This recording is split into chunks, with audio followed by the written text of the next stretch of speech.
हैं अगले objective question की तरफ आगे बढ़ते हुए। सबसे पहला जो क्वेश्चन है उसमें पहला क्वेश्चन है पौधों में असंग जनन है। पौधों में असंग जनन है। तो असंग जनन क्या होता है? बिना युग्मकों के संलयन के अगर पौधे का विकास होता है तो इस घटना को कहते हैं क्या? असंग जनन। असंग जनन इसका मतलब है जनन हो जाए यानी जीव का निर्माण हो जाए, लेकिन संग में साथ साथ युग्मक नहीं आ पाए। बिना युग्मक के संलयन के पौधों का विकास, इसको कहते हैं असंग जनन। असंग जनन को इंग्लिश में एपोमिक्सिस भी कहते हैं। एपोमिक्सिस के हिसाब से भी आ सकता है। एपोमिक्सिस क्या है? ऐसे भी आ सकता है। दूसरा क्वेश्चन है बिना निषेचन के अंडाशय से फल बनने की क्रिया क्या कहलाता है? इसको क्या कहते हैं? अनिषेक फलन। अनिषेक फलन। इसको एक और नाम है पार्थिनोकार्पी। पार्थिनोकार्पी। बिना निषेचन के अंडाशय से फल। देखो जो फल है वो अंडाशय के निषेचन से बनता है। सबसे पहला ऑब्जेक्टिव क्वेश्चन तो यही इंपॉर्टेंट है। लेकिन अगर ऐसे फल बन जाए जिसमें जो फल का निर्माण है वो बिना निषेचन के हो रहा है तो इसको क्या कहते हैं? इस घटना को कहते हैं अनिषेक फलन। इस अनिषेक फलन की घटना में बिना बीज के फल बनते हैं। बिना बीज के फल बनते हैं। तो बिना बीज वाले फल बनाने की जो घटना है उसको कहते हैं अनिषेक फलन। तीसरा क्वेश्चन है एक बीज में एक से अधिक अगर भ्रूण पाए जाते हैं, एक बीज में अगर एक से अधिक भ्रूण पाए जाते हैं तो इस घटना को क्या कहते हैं? इसको कहते हैं क्या? बहुभ्रूणता। बहुभ्रूणता। इसको इंग्लिश में कहते हैं पॉलीएम्ब्रियोनी। पॉलीएम्ब्रियोनी। बहुभ्रूणता क्या है? जैसे एक बीजांड है,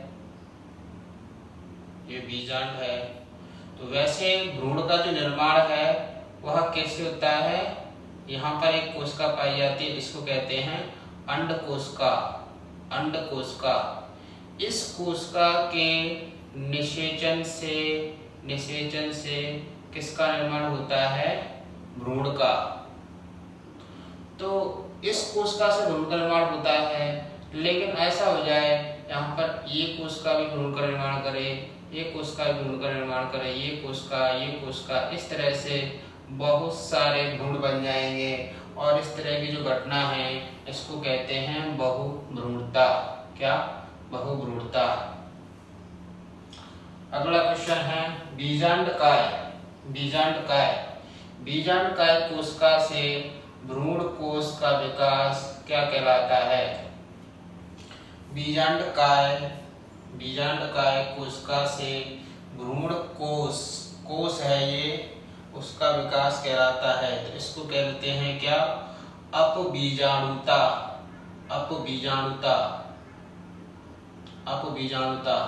ये क्या है? क्या होता है? जैसे ये बीजांड है तो जो भ्रूण कोश है, कहाँ है भ्रूण कोश? ये रहा भ्रूण कोश। भ्रूण कोश है का कबूतर वाला। इसका विकास किससे होता है? इसका विकास किससे होता है? यहाँ पर ये कोशिकाएं पाई जाती हैं, उनमें से एक कोशिका है वह क्या करती है? इस पूरे अंडाकार संरचना को बना देती है, जिसको कहते हैं भ्रूण कोश। लेकिन ये बीजांडकाय कोशिका से अगर बनता है, बीजांडकाय कोशिका, बीजांडकाय क्या है? यहाँ पे ये जो बीजांड है इसका जो ऊतक है, ऊतक वाला जो भाग है इसको कहते हैं बीजांडकाय। बीजांडकाय। अगर इससे बीजांडकाय की कोशिका से अगर भ्रूण कोश बनता है तो इस घटना को कहते हैं अपबीजाणुता। क्या? अपबीजाणुता। अगला क्वेश्चन देखते हैं। अनिषेचित अंडे से भ्रूण का विकास कहलाता है। तो इसे कहते हैं अनिषेक जनन। अनिषेक जनन क्या मतलब है इसका? इसका मतलब ये है कि जो बीजांड है उसमें जो अंडा है उसके निषेचन से क्या बनता है? भ्रूण बनता है। लेकिन अगर ये अंडा निषेचन इसमें नहीं हो और फिर भी भ्रूण बन जाए, इस घटना को कहते हैं अनिषेक जनन। अनिषेक जनन इसको पार्थेनोजेनेसिस भी कहते हैं। पार्थेनोजेनेसिस भी कहते हैं। अगला क्वेश्चन देखते हैं। युग्मनज द्वारा निर्मित किसी कायिक कोशिका से भ्रूण का विकास कहलाता है। युग्मनज द्वारा निर्मित किसी कायिक कोशिका से भ्रूण का विकास कहलाता है। तो इसको कहते हैं अपस्थानिक बहुभ्रूणता। वैसे क्या होता है, जो युग्मनज जिसको हम जायगोट भी कहते हैं, उसी से आगे भ्रूण का निर्माण होता है। लेकिन अगर ये जो जायगोट है इसके अलावा इसकी जो कायिक कोशिका है, जायगोट है, इसकी जो कायिक कोशिका है उससे अगर भ्रूण का निर्माण हो जाए तो इसको कहते हैं क्या? अपस्थानिक बहुभ्रूणता। अपस्थानिक बहुभ्रूणता। इस प्रकार से ये सारे के सारे जो क्वेश्चन हैं वो थोड़ा थोड़ा डाउट में रखने वाले क्वेश्चन हैं, इसलिए मैं इनको लेकर आया हूँ और इनको एक जगह पर रख दिया हूँ। बाकी आप खुद ही समझदार हैं। ओटी इनमें से आएगा तो इनमें से गलत मत करना, ये मैंने समझा दिए हैं। धन्यवाद।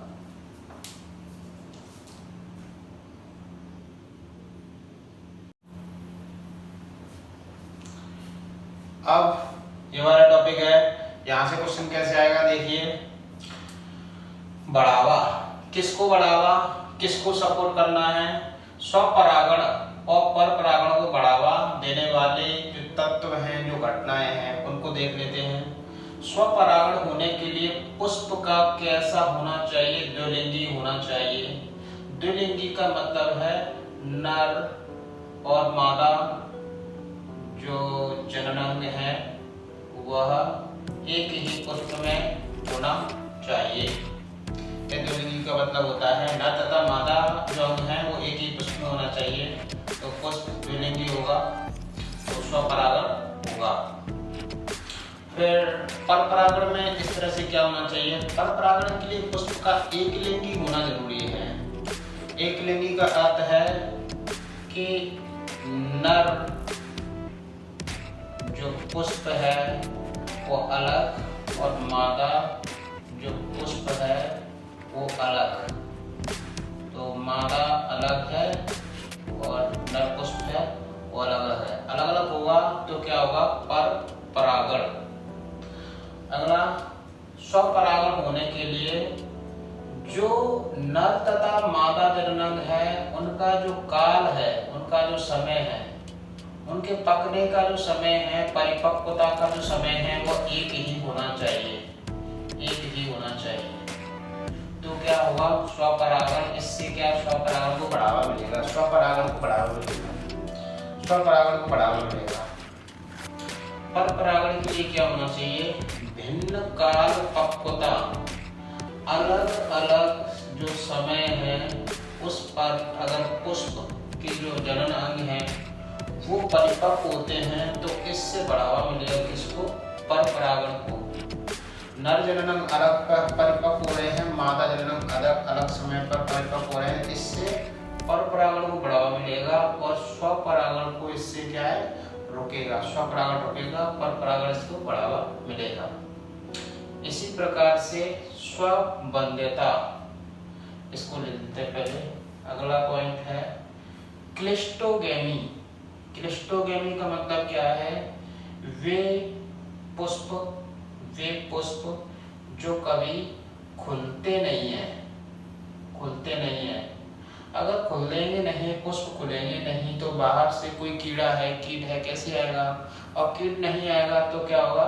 तो पर परागण नहीं होगा, क्योंकि पर परागण की जो घटना है, बाहर के जो कारक हैं, बाहर से हवा आएगी, बाहर से जल आएगा, बाहर से कीड़ा आएगा, तभी तो परागकण को ला पाएगा और तभी तो परागण की क्रिया होगी। लेकिन जो पुष्प खुलते ही नहीं है, उनमें क्या होगा? स्वपरागण हो जाएगा। पुष्प के जो जननांग है, नर जननांग और जो मादा जननांग है, वो आपस में अपने अपने जो युग्मक हैं उनको मिला लेंगे और निषेचन हो जाएगा। इसी प्रकार से स्वबंधिता क्या है? स्वबंधिता का मतलब है कि नर तथा मादा जो जननांग है वह इस योग्य नहीं है कि वो परागण कर पाए, तो इस घटना को कहते हैं स्वबंधिता। तो इनसे क्वेश्चन आते हैं, आप देखें और खुद विचार करें कि हमें किस तरह से करना है। यह जरूर आता है क्लिस्टोगेमी, ये भिन्न काल पक्वता, द्विलिंगी पुष्पों के होने से स्वपरागण को बढ़ावा मिलता है, एक लिंगी पुष्प के होने से पर परागण को बढ़ावा मिलता है। तो यहाँ से भी क्वेश्चन आते हैं।